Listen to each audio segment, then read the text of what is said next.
Good morning good morning good morning রিয়েলসি ব্লগে তোমাদের সবাইকে স্বাগত। সকাল সকাল চলে আসলাম আর একটা নতুন ভিডিও নিয়ে। আমার ভিডিওটা যে যেখান থেকেই ওয়াচ করছো তাদেরকে আমার এবং আমার পরিবারের তরফ থেকে বুক ভরা। দেখো বন্ধুরা, দুপুরবেলা রান্নার জন্য আমি কালকে বাজার থেকে একটা বাঁধাকপি নিয়ে এসেছিলাম, ছোট্ট বাঁধাকপি। ঘরে দুটো মাছের মাথা আছে, সেই মাথাটা দিয়ে আমি বাঁধাকপির রেসিপিটা রান্না করব। তা তোমরা দেখতে থাকো কিভাবে আমি রান্না করি, আর অবশ্যই বাড়িতে ট্রাই করো, তোমাদের নিশ্চয়ই ভালো লাগবে।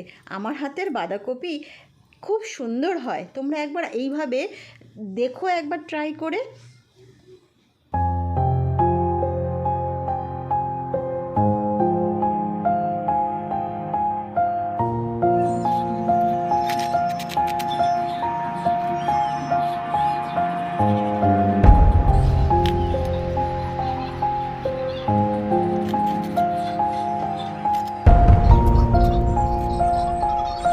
জন্য আমি দেখো টমেটো আলু কেটে নিচ্ছি।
দুপুরবেলা বাঁধাকপি রান্না করলে হবে, তাই ভাবলাম ঘরে অনেক দিন ধরে একটা ওলকচু রয়েছে, সেই ওলকচুটাও রান্না করে ফেলি।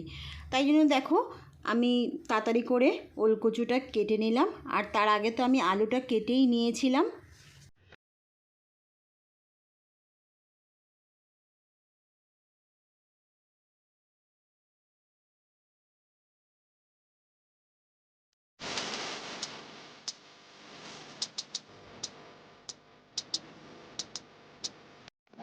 তা আমার ওলকচু, টমেটো আর আলু আমার দেখো কাটা হয়ে গেছে।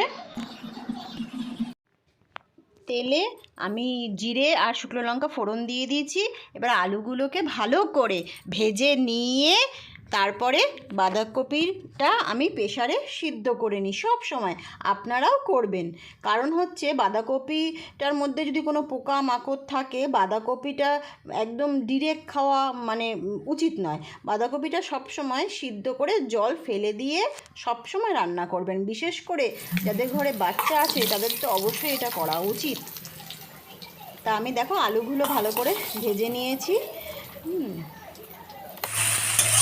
বাঁধাকপিটা এবার তেলের মধ্যে দিয়ে নেড়ে চেড়ে এর মধ্যে সুন্দর করে দেখো নাড়াচাড়া করছি ভালো করে।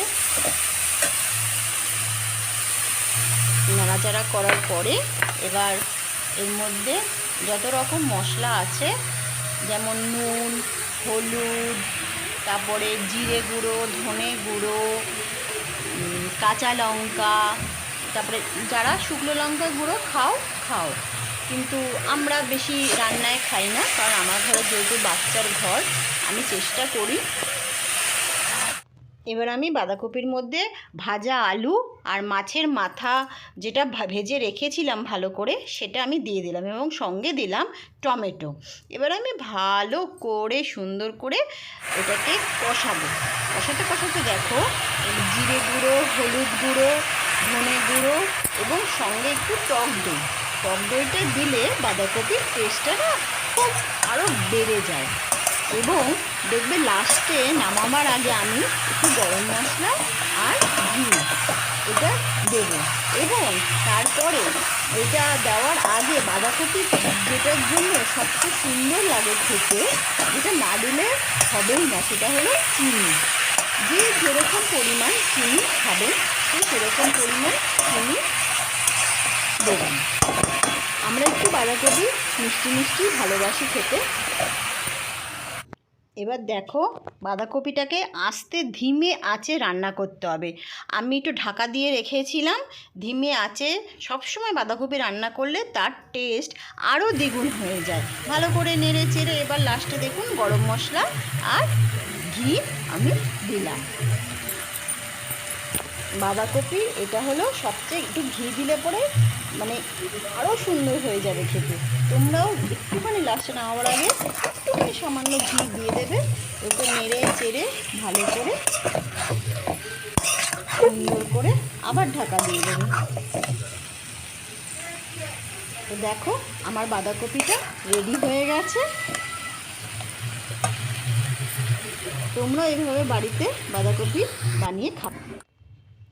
এই বাটিটা দেখছো, এই বাটিটা আমি আজকে প্রথম ইউজ করছি, কারণ এই বাটিটা না, ঢাকনাওয়ালা বাটিটা, এটা আমার মায়ের। আমি কোনোদিনও এতদিন ব্যবহার করিনি, এটা রেখেই দিয়েছিলাম। এই প্রথম আমি এই বাটিটা ব্যবহার করছি শুধুমাত্র তোমাদের জন্য। নতুন কিছু কাজ শুরু করলে পরে একটুখানি চেষ্টা করতে হয় ভালো কিছু দিয়ে সেটাকে শুরু করার। তাই যদি আজকের ভিডিওটা তোমাদের ভালো লাগে তাহলে আমার চ্যানেলটাকে প্লিজ সাবস্ক্রাইব করে দিও আর আমাকে একটুখানি সাপোর্ট করো। তো আজকের মতো বাই বাই।